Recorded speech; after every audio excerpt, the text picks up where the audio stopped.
Maka karena itu kami tentu menyayangkan sikap dari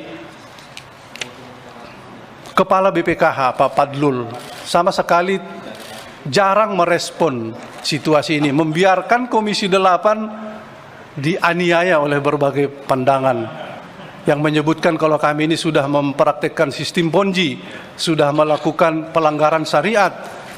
Pak Fadlul tidak menjelaskan bahwa sesungguhnya nilai manfaat yang ada sekarang kita itu sebetulnya kalau boleh disebutkan melimpah karena tidak dipakai 2 kali haji, yaitu 2020 dan 2021.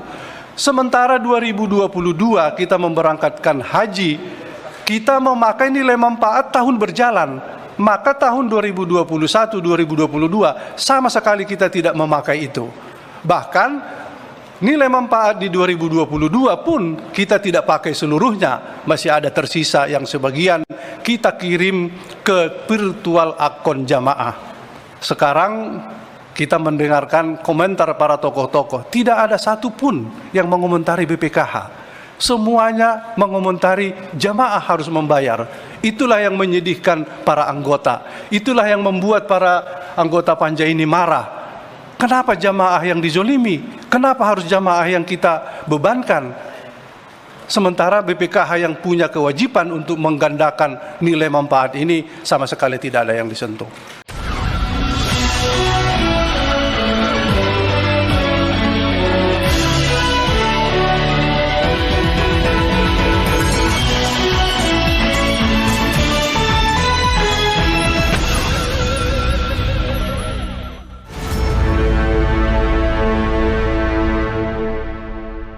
Assalamualaikum warahmatullahi wabarakatuh. Kembali berjumpa dengan saya, Hirsu Beno Arif. Panitia kerja atau Panja Komisi 8 ya, untuk urusan BPIH atau biaya perjalanan ibadah haji yang dibentuk antara Komisi 8 bersama dengan pemerintah itu baru saja menyelesaikan kunjungannya ke Arab Saudi. Dari hasil kunjungan ke kota Makkah dan Madinah itu dan juga beberapa kota lain, Panitia kerja Komisi 8 itu mendapatkan temuan bahwa masih banyak biaya komponen-komponen biaya haji itu yang bisa ditekan dan dibuat lebih ekonomis. Dengan begitu biaya perjalanan ibadah haji masih bisa ditekan sampai hanya sekitar 50 juta atau maksimal 55 juta.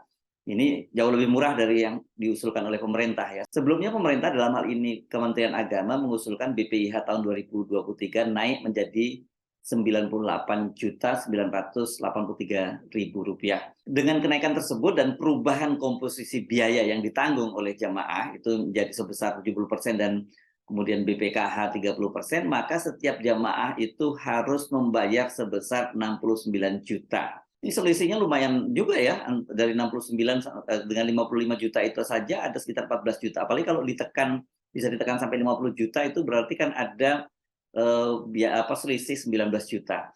Ini sangat berarti terutama bagi jamaah haji yang misalnya berangkat satu rumah bersama-sama 2 orang, 3 orang atau bahkan satu keluarga gitu. Itu kan angkanya juga sangat besar ya. Bagaimana hitung-hitungannya? Kita simak penjelasan dari Ketua Panja BPIH Marwan Dasopang yang membacakan rekomendasinya. Anggota Panja baru saja melaksanakan kunjungan ke Saudi. Para anggota Panja ini kita bagi 2 dalam perjalanan, ada yang masuk melalui Jeddah menuju Mekah, kemudian ada yang langsung ke Madinah dan bertemu di Mekah. Kunjungan-kunjungan ini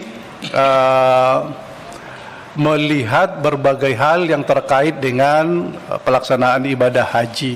Maka karena itu kami ingin melaporkan, merangkum dari berbagai hasil kunjungan yang dilakukan oleh anggota Panja, baik secara formal bersama pemerintah, Panja pemerintah yaitu Kementerian Agama, kemudian ada BPKH di berbagai tempat. Maka rangkuman ini sebagian adalah pertemuan dan kunjungan bersama pemerintah, sebagian kunjungan yang dilakukan oleh para anggota sendiri-sendiri menemui berbagai hal yang terkait dengan pelaksanaan ibadah haji. Oleh karena itu, saya ingin menyampaikan kunjungan itu menghasilkan beberapa temuan, antara lain sebagai berikut. Satu, akomodasi. Berdasarkan kunjungan Panja BPIH Komisi 8 yang dilakukan di berbagai tempat, yaitu hotel yang bakal menjadi penginapan atau beberapa hotel-hotel yang ditempati jamaah haji, kami menemukan bahwa harga satuan yang diajukan oleh pemerintah di dalam usulan di Panja ini masih memungkinkan untuk dilakukan negosiasi dan menurunkan harga. Karena berbagai hal, satu, bahwa proses pelaksanaan ibadah haji di 2023 ini sudah berjalan normal. Berbeda dengan 2022 bahwa pelaksanaan ibadah haji yang sudah tidak dilakukan 2 tahun itu membutuhkan berbagai hal persiapan. Maka karena itu kami di dalam dialog, ya sebagian sih mengatakan bisa saja berubah harga, bisa berubah ke atas tapi bisa juga berubah menjadi turun. Yang kedua, yang poin B diakomodasi, dari temuan teman-teman, hotel yang ada di kawasan Mispalah, menurut pandangan para anggota bahwa kawasan Mispalah itu tidak tepat untuk digunakan karena pertama, hotelnya tergolong kecil, tidak bisa menampung jamaah yang sekaligus satu provinsi dan bahkan tidak bisa menampung satu kloter, harus berbagi. Yang kedua, karena tidak bisa menampung secara keseluruhan dalam satu daerah, itu menimbulkan kecemburuan. Kenapa setengahnya dekat dengan haram, setengahnya tidak dekat dengan haram. Yang ketiga, harga-harga hotel di Mispalah jauh lebih tinggi dibanding daerah-daerah lain. Maka karena itu terdapat subsidi silang dari jamaah yang jauh terhadap jamaah yang ada di Mispalah. Maka karena itu bahwa para anggota menyarankan bahwa mengambil kawasan Mispalah itu tidak tepat untuk jamaah haji Indonesia. Yang kedua, konsumsi. Kunjungan ke berbagai tempat bersama dengan Kementerian Agama dan kunjungan masing-masing anggota ke berbagai tempat-tempat vendor yang menyediakan konsumsi bagi jamaah masih di dalam besaran yang bisa dinegosiasikan harganya. Karena satu alasannya bahwa harga satuan dengan harga ribuan tentu akan ada pembeda. Maka karena itu kemungkinan jauh di bawah yang ditawarkan itu masih mungkin dilakukan. Maka karena itu kami meminta pemerintah untuk melakukan negosiasi tentang harga. Poin B, dalam kunjungan dan dialog dengan berbagai pihak, jemaah haji di pagi hari lebih cenderung melaksanakan ibadah dan durasi berada di tempat-tempat ibadah itu jauh lebih panjang timbang kembali ke penginapan. Maka karena itu kami melihat bahwa pengadaan makan pagi itu cenderung mubazir. Dan memang di dalam sejarah makan pagi itu hanya kita sediakan pada tahun 2022. Pertimbangan pada saat itu masa pandemi, tidak ada yang jualan, maka disiapkan makan. Maka karena sekarang sudah di mana-mana ada tempat makan, maka orang jamaah lebih cenderung jalan pagi, kemudian beribadah lebih panjang durasinya di tempat-tempat ibadah, di masjid.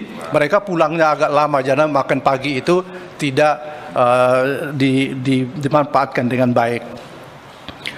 Yang ketiga, kunjungan Panja Komisi 8 DPR RI dalam hal transportasi di beberapa hotel di Makkah. Sebenarnya ada beberapa hotel yang bersedia menyediakan bus mengantarkan jamaah dari hotel ke tempat-tempat ibadah. Oleh karena itu, kami meminta pemerintah untuk membuat klasifikasi. Tidak semua hotel butuhkan untuk penyediaan transportasi.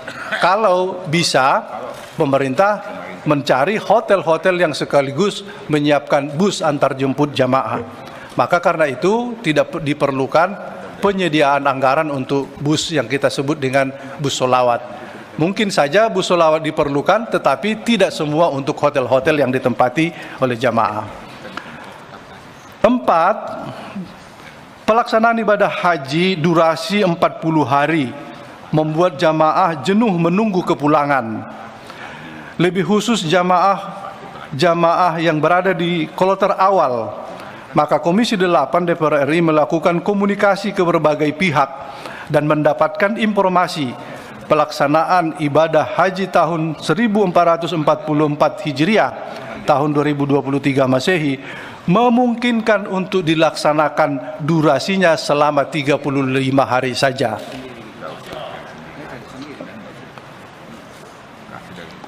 Peluang ini menurut Panja Komisi 8 dapat dilaksanakan untuk tahun ini jika pemerintah bersungguh-sungguh melakukan pembicaraan dengan berbagai pihak, terutama otoritas kebandaraan di Jeddah.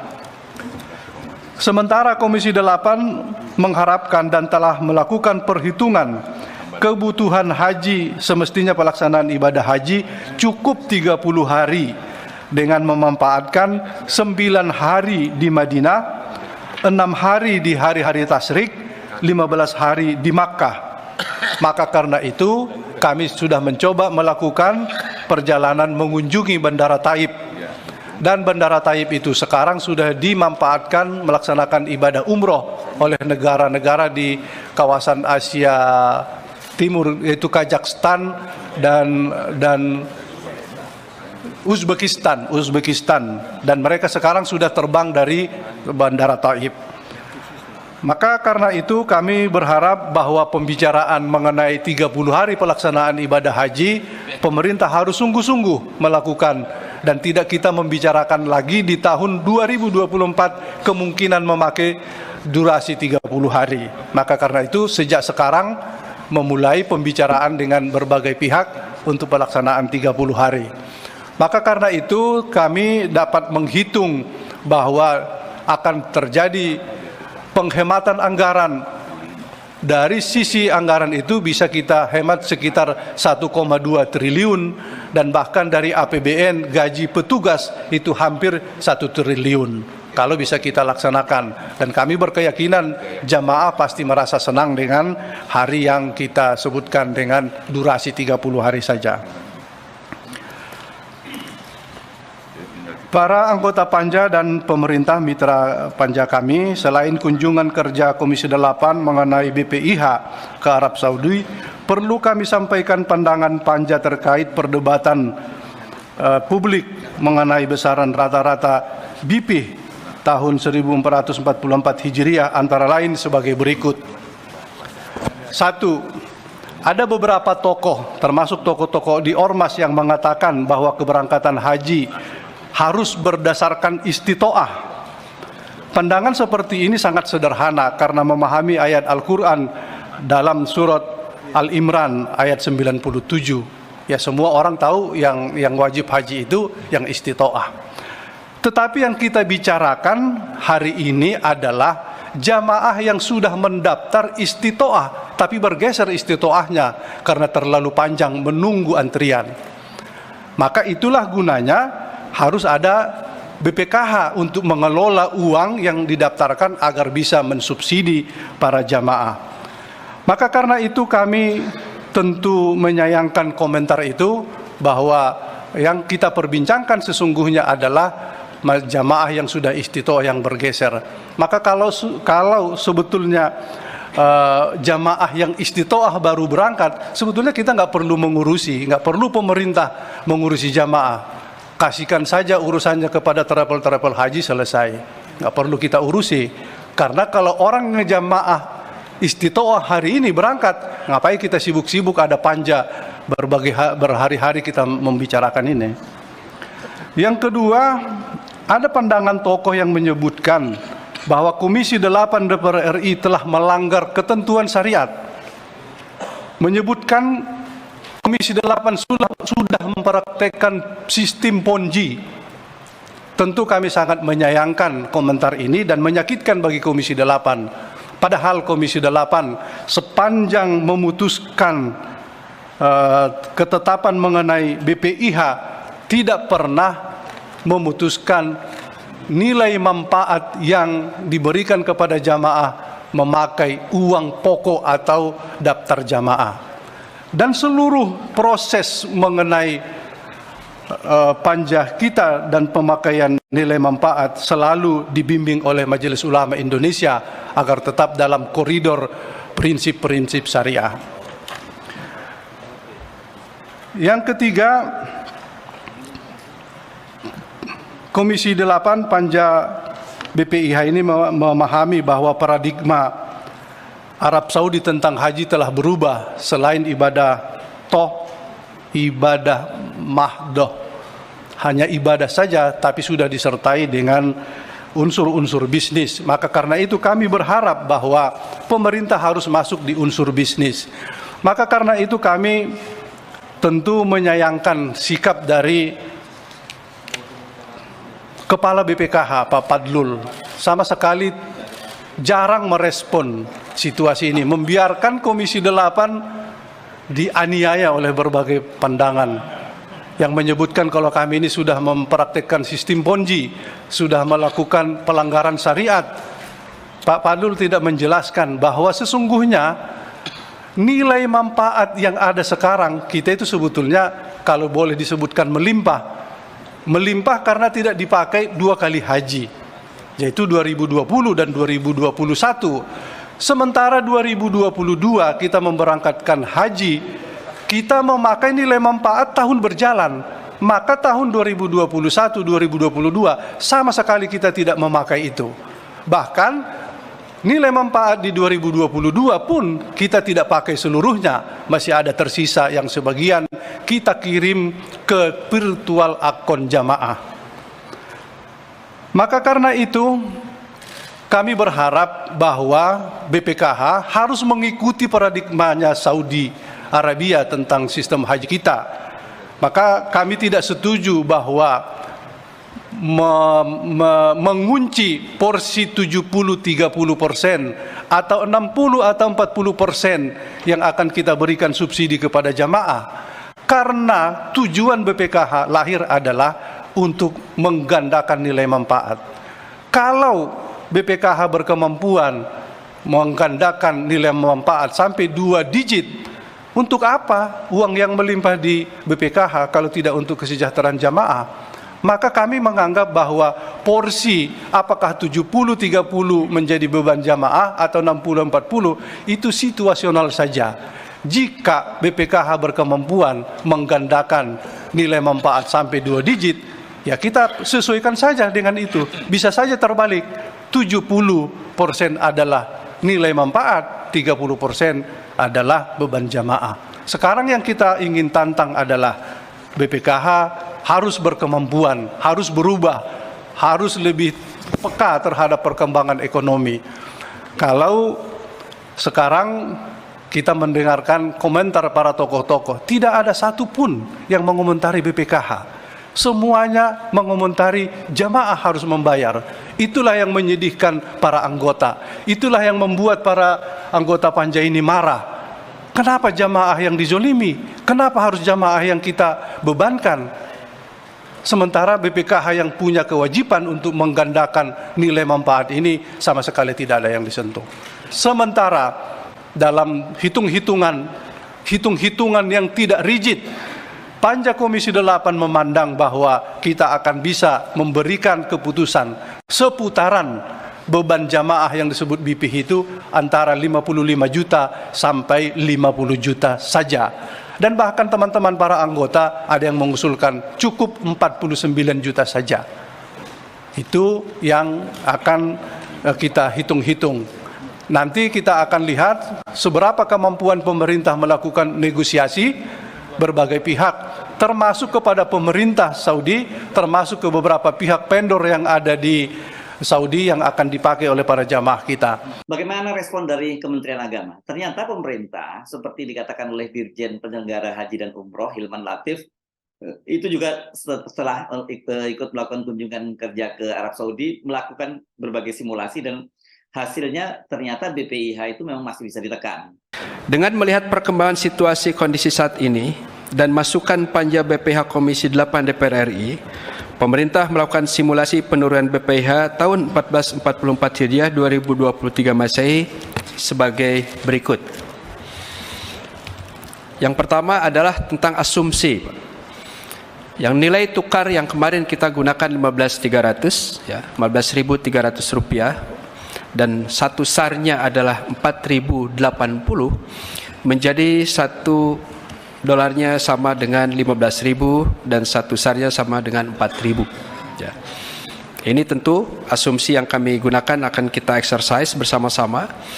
Kemudian akomodasi Makkah dari harga semula yang kami ajukan pada pertama adalah 4.600, dan kami perlu sampaikan bahwa untuk tahun lalu rata-rata harga adalah 4.300, dan kami ajukan untuk tahun ini dari 4.600 menjadi 4.450 agar masih ada ruang bagi kami untuk bernegosiasi terhadap fasilitas tertentu atau hotel tertentu bagi jamaah. Kemudian untuk catering Makkah dan Madinah yang semula 3 kali makan dengan harga satuan 18,5 SAR, ya, sekali makan, menjadi 2 kali makan dengan harga satuan 18,5 SAR, ya, dan sarapan dengan harga 12 SAR. Kemudian untuk konsumsi 3 hari sebelum masyair, konsumsi 3 hari sebelum masyair dan 2 hari setelah masyair tidak diberikan makan, tetapi jamaah bisa membeli makan sendiri-sendiri, karena semua dapur, ya, yang awal kami komunikasi sudah menyampaikan ketidaksediaannya untuk pendistribusian masakan pada hari-hari tersebut, karena orang sudah 2 juta orang sudah ada di situ dan banyak kemungkinan tidak terdistribusinya, gitu ya. BPIH jemaah haji reguler, ada beberapa komponen Bapak Ibu sekalian, pimpinan dan anggota panja, ketua dan anggota serta teman-teman semua. Untuk direct cost, ya, ini 97 juta, ya, dengan jumlah per jamaah, ya, kami sampaikan, ya, 24 juta untuk akomodasi, konsumsinya 7 juta, 7,8, transportasinya 4, ya, kemudian 4,7 menjadi 4,6, ya, berkurang 93.000. Pelayanan di Arafah, ya. Nah, ini untuk nomor 4, Pak Ketua, kami masih dalam posisi tarik-menarik dengan pihak Saudi, yang awalnya mereka menawarkan untuk layanan masyair itu 3.900 real, yang sudah kita tawar menjadi 2.975 real. Informasi kunjungan terakhir, kami masih dihadapkan pada isu tentang pajak, Pak. Dan ini masih kami negosiasikan. Kemudian dokumen perjalanan berkurang 24.000, biaya hidup serta perlindungan.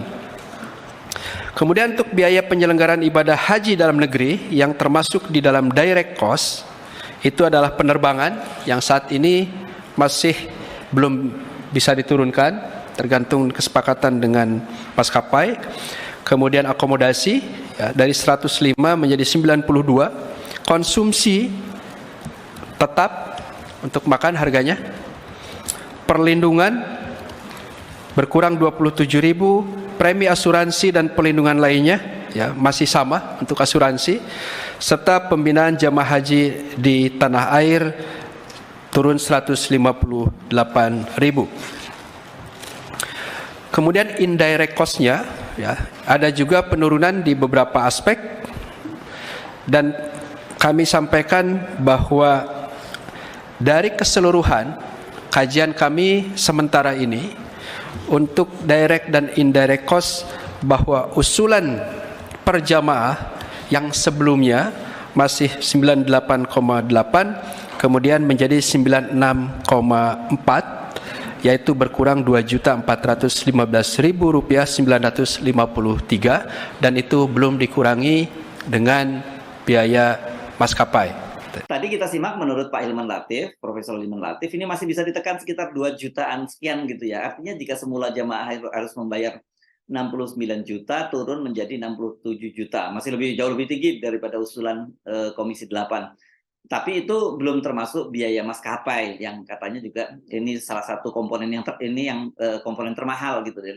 Yakni maskapai penerbangan, dan ini diharapkan masih bisa ditekan lagi. Kita tunggu saja bagaimana kelanjutan ini kesepakatan antara DPR dengan pemerintah, karena rapat kerja ini masih akan dilanjutkan lagi, nanti bertemu dengan beberapa pihak lain yang berkaitan dengan penyelenggaraan haji, antara lain termasuk maskapai penerbangan. Saya Subno Arif, sampai jumpa lagi. Wassalamualaikum warahmatullahi wabarakatuh.